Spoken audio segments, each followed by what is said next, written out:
pots or flower beds that look like this all over with squirrels or other animals digging. Also, if you are worried about fruit or your vegetables or even little tiny seedlings from getting eaten, this is going to be the easiest way to protect them from that, and that is to use a simple insect cover.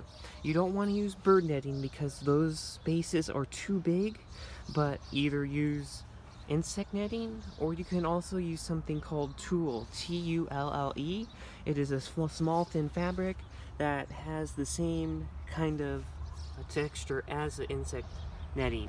All this does is it protects any birds from being able to get inside. Make sure your fruit is self-pollinating though, because any bees will not be able to get in, but I know this blueberry and this currant here are self-pollinating.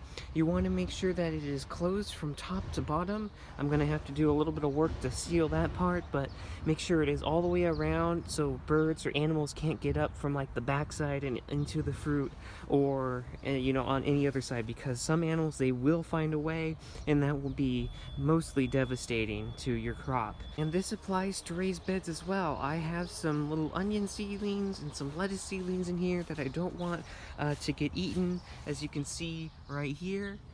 And then that will let my mind at ease, knowing that some bird isn't going to come along or some animal isn't going to come along and just munch it right off. But it's just a quick tip that I wanted to share with you, because a lot of people like to spray things or to like set up traps or something like that, but I am never an advocate for that.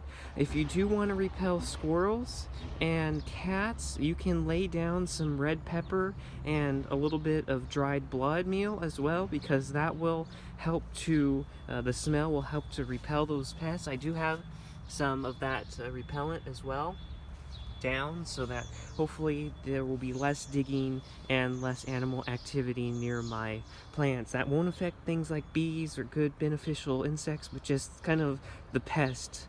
It's just a nice tip to be able to have this now and be prepared before your plants start setting fruit and before the bugs start getting to it. Now this can even apply to things like fruit trees and other things like that. All you have to do is to wrap the individual fruit inside of some insect netting. You can make sure, if you have like persimmons or pears and bugs like to get into those, be sure you can always wrap insect netting around them, and then the insects will not be able to get inside and ruin your harvest.